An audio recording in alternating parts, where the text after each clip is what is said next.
Uh, the Amos Lee song. Listen to it. Love it.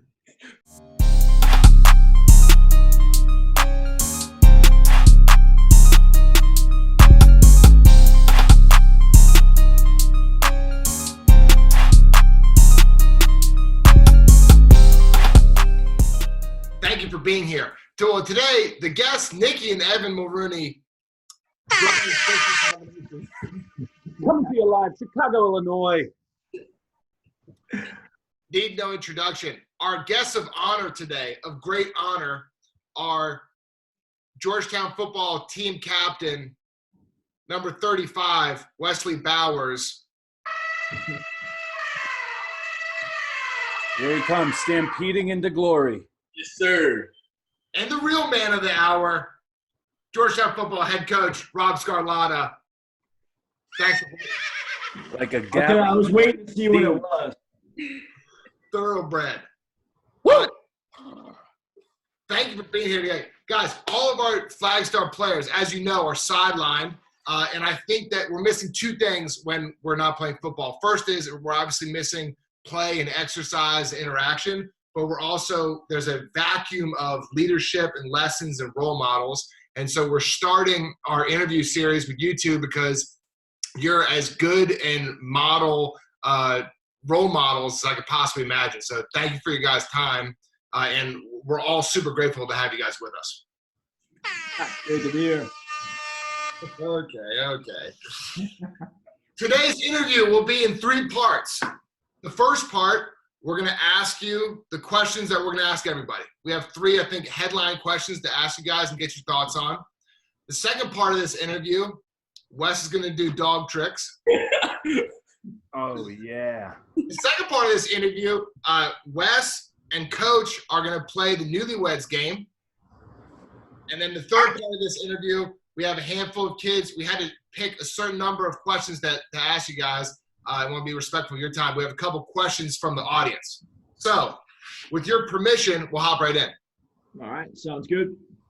To start with, I think like we know now that you're the head coach of Georgetown football and that Wes, you're the captain of the football team. But I think the first question would be, what is it that you do? You know, there's your job and your role, but what is it that your job is? What do you find yourself doing on a day-to-day basis?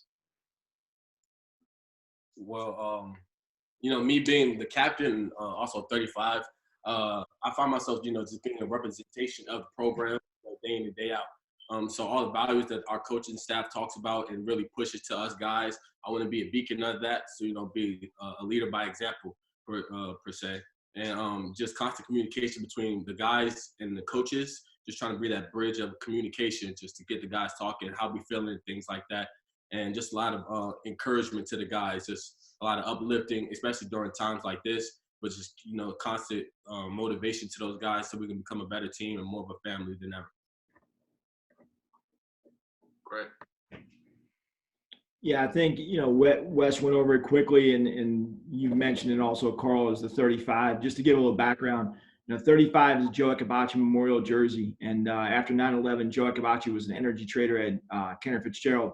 He died in the towers that day. So for us, the person that most embodies the principles that we talk about all the time, which is being a true scholar athlete, the way you do anything is the way you do everything. So, every year we'll pick one person. It's not an award you win. You are tasked with the responsibility to represent Joe's memory as a living memorial to the things that we hold dear at Georgetown. So, Wes has been a great ambassador for the 35 for us. And to be honest with you, we've had a lot of captains, but we've only had so many number 35. So, when Wes talks about constant communication, I think, especially in the situation we're in now, the team that can do the best job of staying close while we're physically far away is going to be in the best shape coming back. So, everything is family based, and we're just trying to win the 1% every day. As you're building out your program, what are some of the values that you're looking for to help contribute to the Georgetown legacy and your program as a whole? We recruit character above all else. Right now, anybody can watch a film, and, if you watch Wes's highlight tape from high school, he's a good player. What you want to do is you want to go to the school and you want to talk to his principal who taught at Georgetown also. You want to talk to his coaches. You want to talk to the guy that opens the gate in the front of the place. You want to talk to the lunch lady and say, hey, is this somebody that you want to have in your family? If you had to ask me the number one thing when I'm talking to a high school coach is, if you were a college coach, would you want Wes in your program? Absolutely. This is why you want him in your program. And those are the things that I'll take a kid with those references and those qualities, even if I think somebody's a little bit better on film. Because as you go through the whole process, you're going to need that to be successful, no matter where you're playing or no matter what you're trying to do with yourself.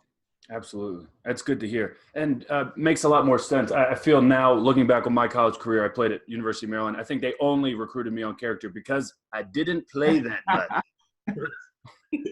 Trust me, I was the all-character team guy too. Don't worry about it. The only one of the calls I probably could play were Carl and Wes, and we all know Nicky's the best athlete on the call. So absolutely, kind of a given. Yeah, I mean, Wes, when you're looking at a teammate, what's someone's coming in, a group of freshmen coming into Georgetown, what's the type of player who does best in this program? The type of player, in my opinion, that does best in the program is the guy that constantly works when no one's looking. You always have that saying, it's not about what you do when people are looking, but what you do when people aren't looking. It makes you a better person.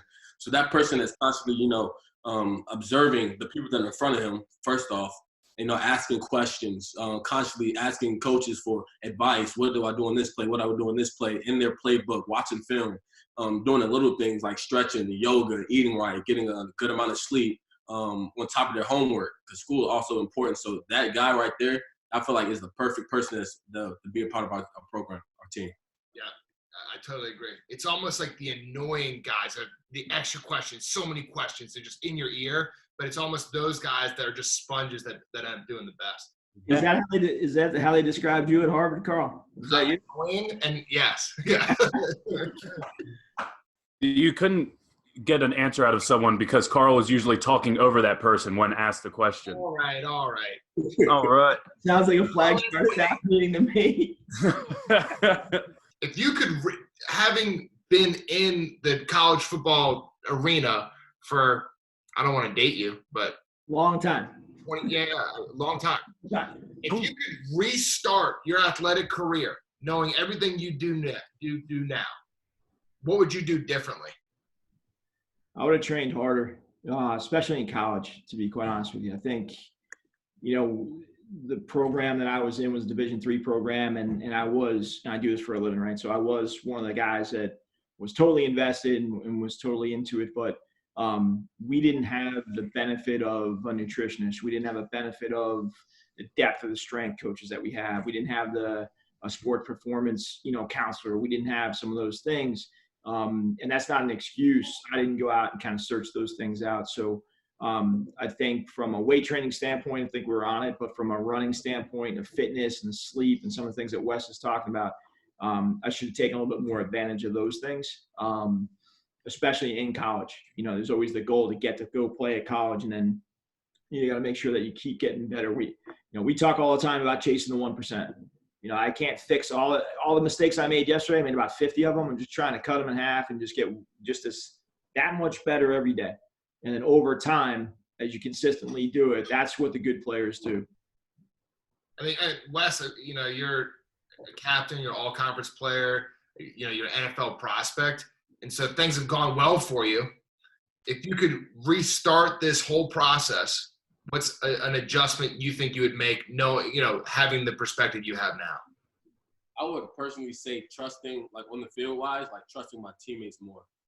Because, coach always talks about trusting a reasonable expectation for an outcome, and just like knowing the guy next to me is going to do their job. Because in high school, I was so focused on getting to this level and wanting to be that guy, wanting to be the top dog. So trying to just, be the star in a sense.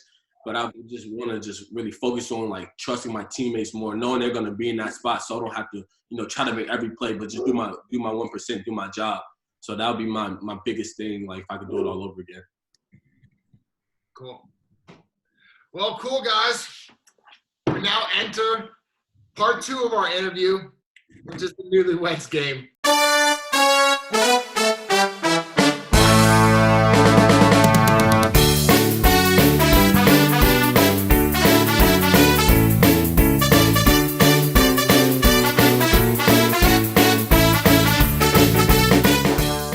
to start with Coach Scar. So, Coach Scar, typically I didn't mean to press that. I got big fat fingers, and using a soundboard isn't my forte. Newlywed Games, we're sitting side by side holding up answers, but we're just going to ask you the questions we asked Wes, see if you got the same answers. And we're going to do it with a little sound cue. So if it's a correct answer, you'll hear I'm pretty sure that's a whale of some sort. And if it's a wrong answer, you'll hear Carl. That was a burn. You got burned, dude. Okay, so let's go, Coach Scar.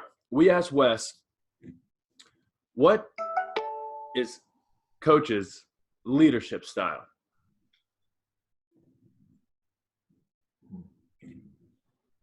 Aggressive.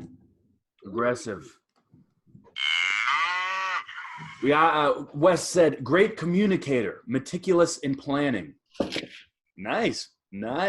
Yeah, that's something we've gotten better at. He's a nice guy.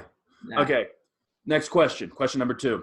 Wes, playing time's not tied to any of these answers. Right? Okay, we're going to scratch question 3 and keep it just rolling with number 2. What's one thing Coach would like to see more of in the team's culture? Accountability. Close. We'll give it You get me a half? We'll give it a horse. That's somewhere between a whale and a cow. Trust. Yeah. Close enough. So well, you heard he had the right definition of it, right? Reasonable expectation of an outcome. So at least that one's come through. I've only said that about 2,000 times. One for 2. 1 for 2. We got it. So, question. Well, this was 4, but now it's 3. Outside of football, what's the most powerful program / activity the team takes part in? So they both be under the same branch. Now it's Team Impact, but it's a continuation of Friends of Jacqueline. We got a right answer on the board. Team Impact is right. Excellent. Do you want to explain what that is? Yeah, please. Yeah, so, God, I can't remember. Actually, it's telling because yesterday was Elijah's birthday. So Friends of Jacqueline is a charity that basically pairs children with pediatric brain cancer with athletic teams. So Dennis Murphy started it with his daughter Jacqueline, who battled through and is a survivor. And the eureka moment was one day Jacqueline, one of the nurses knew Kelly Monte, who's the head coach at Northwestern lacrosse, who played at Maryland. And she was getting treatment, and there was a picture of Kelly playing. She was an All-American on the wall, and Dennis would say, hey, Jacqueline, you're going to be fine. One day you're going to play lacrosse. You'll be just like her. And some of the people in the hospital actually got to Coach Amante and talked to her, and they paired Northwestern lacrosse with Jacqueline, just sending her texts and calls. And one day when Jacqueline was getting therapy, she said, hey, how come the person in the bed next to me, why doesn't he have a team? And that was kind of the moment where Dennis was like, this is what I'm going to do. Georgetown football was one of the only programs to have more than one adoptee. We've had 3. Jackson is doing really well. He is a survivor, rang the bell at 5 years. But we also had Willie, who's passed away, and Elijah's birthday, who passed away, was yesterday. So really impactful. Right now we're involved with Team Impact. Our adoptee is Dominic, who we, on signing day in February, he was our first signee, which was pretty neat. They're incredible organizations, selfless. Been a great relationship for us. Cool. 2 out of 3. I also just want to say that, I think that's a reflection of the program that you've obviously set up, Coach, and the fact that just knowing your guys for years now and knowing that it's not just something you're paying lip service to, but that they're going and visiting these kids, they're involving these kids. I mean, I know talking to Willie's mom last year that this was a huge thing in his life. So big ups. A well-earned 2 out of 3. Next question, Evan. Let's get it going. Next question. We'll do 2 more for Coach. Coach, we asked Wes, what's something Coach says all the time?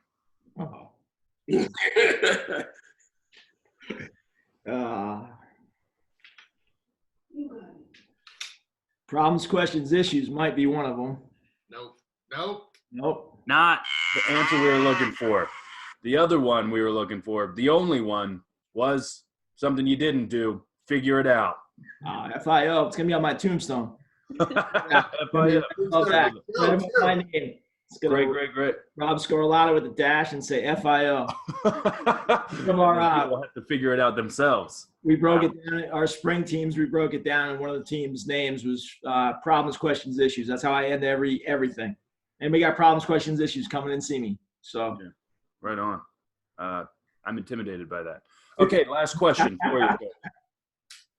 How many push-ups do you think Wes thinks you can do? I'll do 100 right now on camera if you want me to. Well, he's probably got me low, but that's fine. I wish he had that much confidence in you. He said a solid 5. Yeah. Don't worry, my friend. We'll be back in the same room pretty soon. That's a thing to say about your coach.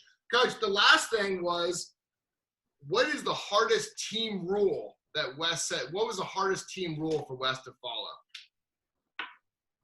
The hardest team rule? Yeah, the most difficult part about being in the program. This is a tough one for me to answer. The hardest team? Well, he's usually on time. He doesn't sleep in. So Hoya time, 5 minutes early. As a freshman, Coach, I'm going to go ahead and I'm going to cut you right off there with as many dolphin noises as I can make.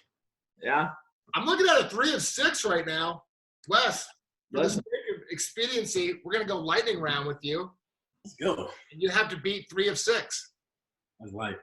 Nikki is also going to share screen. This is going to be a multimedia question. Wes, we asked Coach Scarlatta what the best part of your leadership was. What do you think he said? Leading by example. No. He said your fearlessness. Yeah. Yeah. Fearless. On the field, off the field, also supporting the other Georgetown athletic teams. Oh!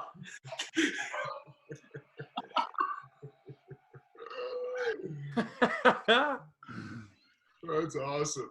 That's awesome. Roller coaster, right on. That's question number 2. What's a part of Wes's game? This is what we asked your coach. What's a part of your game that you could improve?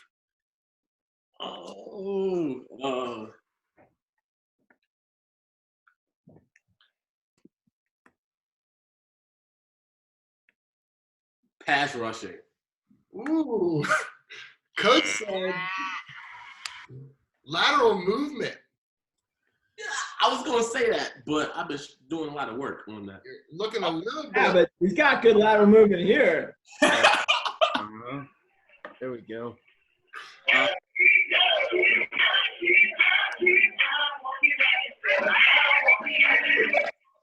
cool now. Not bad. Yeah, but Wes, you got to tell him who else is in that picture with you, though. Oh, my mom was on the left. Grandma was on the right. It's a party. Yeah, out of those 3 people, you had the worst lateral movement that I saw. And that's the coach speaking. Wes, we asked Coach, if you show up to preseason camp overweight, what is the food that you overindulged in?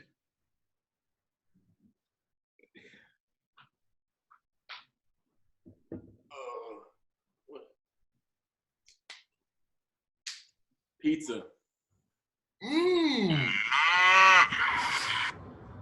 Coach said, we also helped him out here. What do you used to steal from Coach Banks' desk all the time?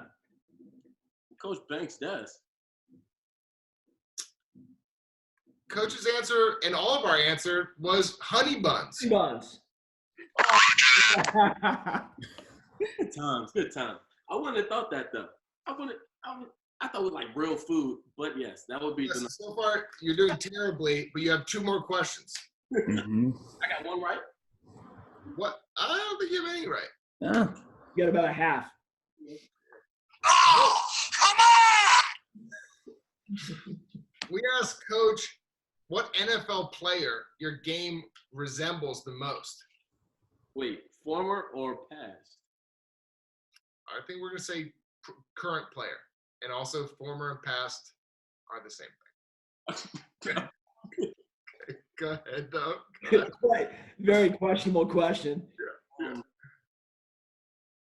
Current player that if I had to save somebody, I would say, is he still in the play? Oh, jeez. I think he got cut. We're on a roll. I'm gonna go with Quan Alexander.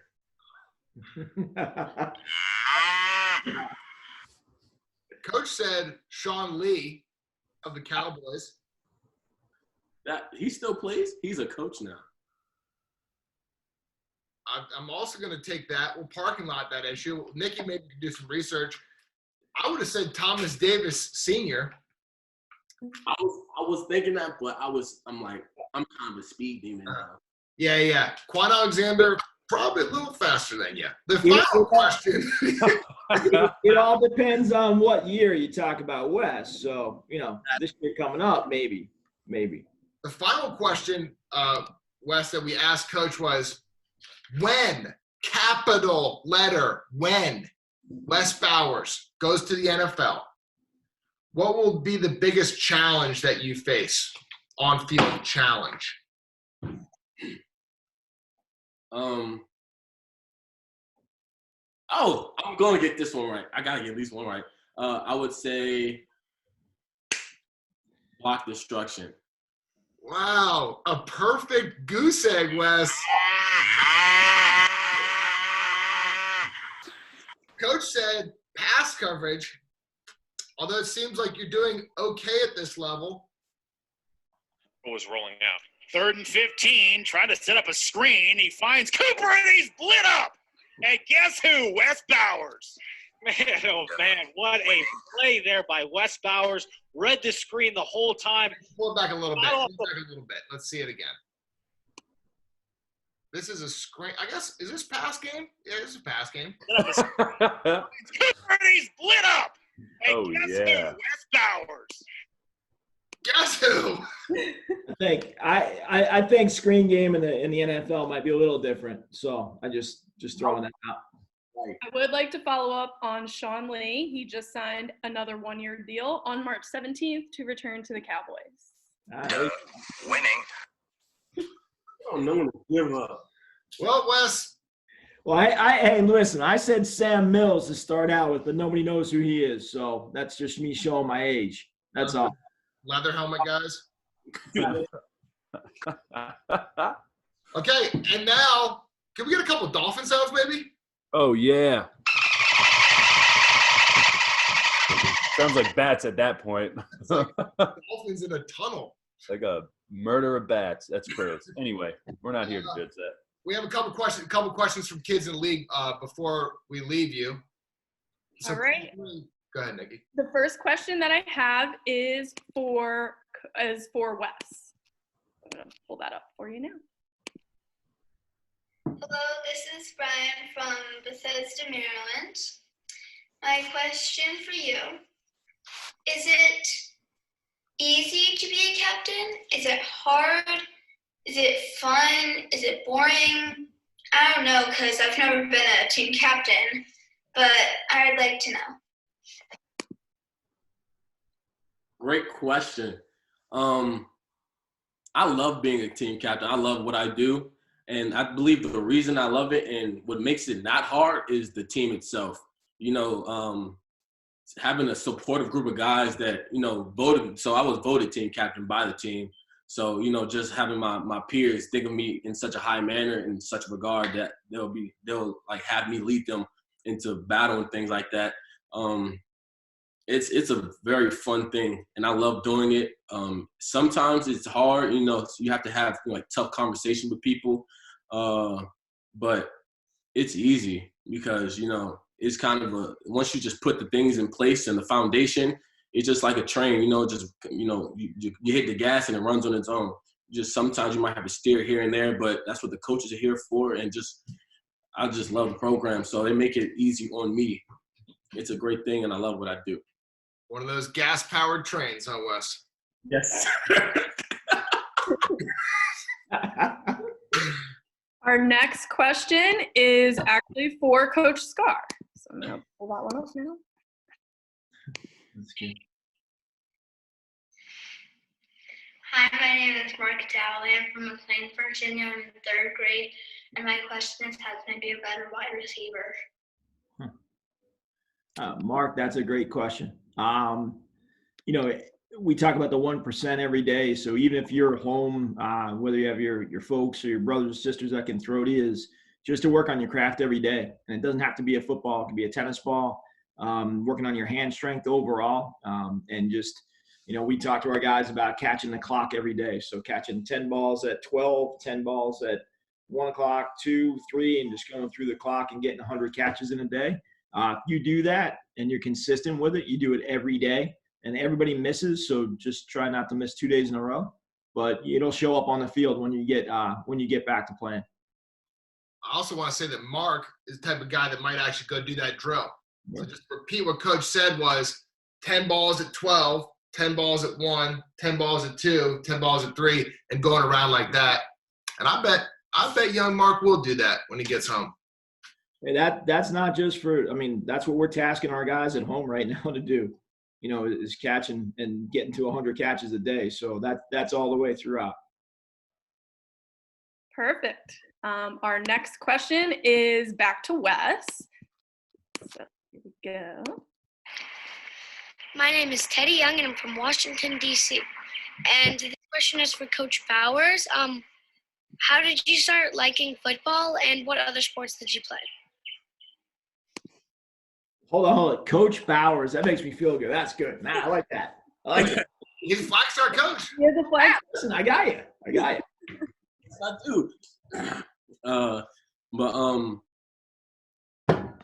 started playing I got into football at a very young age. So, like, my grandfather always tell me the story about when I was in the crib, he put a football in my hands, the first thing he ever did. But I started playing when I was 3. I got active in the youth organization sports at the age of 3, 4. Just like being out there running around. I didn't do contact until I probably got around 6, but I just started because I was a big kid. I was a little hefty lefty type guy at a young age. So, I ate well. So I was kind of big. I needed to find something to do. All my friends were playing sports. I was like, I want to do that too. They were running track, so I couldn't really, keep up. So I was like, I see some big guys over here. Let me try that. But then I just started falling in love with it. Because you can hit people, you can run around for hours, and at that point, it's just with my friends. So I just want to be out there with my friends, running around and things like that. And we have something to talk about after the game, win, lose, or draw. But that's kind of how I got into football. And in other sports I played, I try to play every sport, or as many sports as I could, to keep me well-rounded. Like once I started growing up, I played lacrosse. I did golf. Is that really a sport? Yes, golf is a sport. So I did golf. I ran track. I wrestled. I swam. I played basketball. And the big sport that I was really into for like longer than football was baseball. So like I was a baseball player. I played baseball longer than I played football. I stopped playing football probably after I was like 10 and just continued with baseball until I got to high school. And then I stopped playing baseball due to an injury and went back into football and got that love again. That's kind of my athletic journey. Wes, which one of those sports earned you your spot on the Iron Throne? Oh, yeah. Yeah, I will have to go with football for that one. Okay. I was going to guess golf. Good. I was all right. That's an awesome poster. Speaking of hefty lefties, let us introduce the company Rottweiler cruising around in the background back there, making cameos. Where'd he go? And one more excuse to use the dog sound. All right, we have one final question, and the last question is for Coach Scar. Hi, I'm Brett Poxis from Washington, D.C. My question is for Coach Scar. What are your favorite drills for your quarterbacks? Thank you. Yeah, Brett, that's a great question. For our quarterbacks, it's all about building a foundation. So when I coach the quarterbacks, and we're lucky I don't coach the quarterbacks anymore. Coach Spence is our offense coordinator, one of the best in the business at it. But we talk to them about building their foundation from their toes all the way up through their nose when they're throwing a football. So just working on everyday drills to increase their accuracy and just there's a lot of things we ask the quarterbacks to do, but the number one thing for their job is to be able to throw the ball and throw it accurately. So right now, if you're a young quarterback, I wouldn't worry about how far you can throw it. Everybody wants to throw it 50 yards. I would work on some target stuff from 5 yards, 10 yards, 15 yards, and that's how we build our quarterbacks up. Great. Guys, I really appreciate all your time. This is awesome. There's so much for kids and parents to digest here.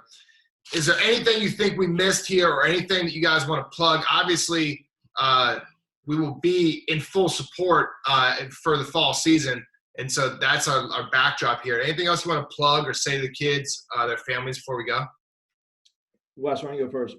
One thing I would say, I wish I would have did or known I was younger, that it's okay to fail.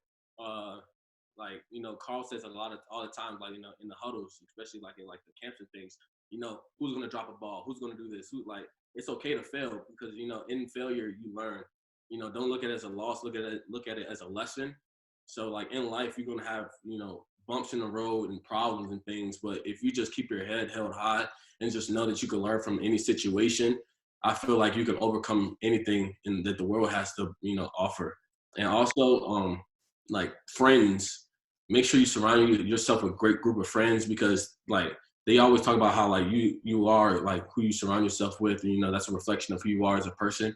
So I take that to heart. I want to surround myself with people that want to do great things in life. Just don't surround yourself with the cool kids or things like that. You want to make sure you are well-rounded individual. So be in all types of groups. Just make sure you're just you talk to everybody because you never know what they can do in the later days of their life and the connection that you build. So if you start working on those social skills now, just talking to people, being friendly, smiling, smile goes a long way. So just having a positive attitude about yourself, it would do wonders from now on for the rest of your life. Yeah, to key off of that, I think we talk to our players all the time that life is 10-90. It's 10% what happens to you and 90% how you react. And that's every day. So for us, it's not how many times you fall down, it's how many times you get up. You hear that a lot, but that's true from playing football all the way through your career, through what you're dealing with, whether it's with your family or socially or anything along those lines. So the last thing I'll tell you is this: if you start something, finish it. If you start a season, finish it. If you start lessons for the piano, finish it. You'll never know what happens towards the end of it. You're going to learn lessons if you stick it through. And whatever you commit to, put yourself into it 1,000% and make sure that, even when it doesn't seem like you're the starter or it doesn't seem like you're the one getting the awards or the pat on the back, don't quit on that team. That's the biggest thing about, being a part of a football team. It's in my opinion, it's the best sport in the history of the world because not one player can't change it. You can't just take LeBron James, and I know Tom Brady just got traded and that good stuff, but he needs people around him. And that's why it's the greatest sport in the world. And that's why Flag Star works. And that's why what we do works. And, that's what's special about football. So whatever you commit to, finish it.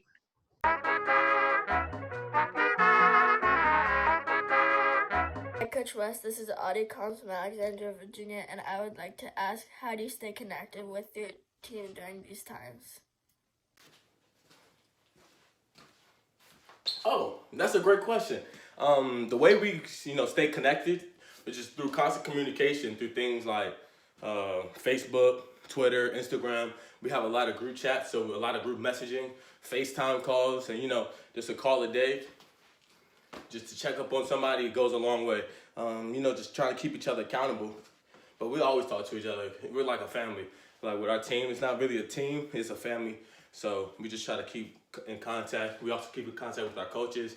We have meetings every day, Monday through Friday, talk a lot of football things. And then outside of football, we just kind of talking just about life, how everything's going.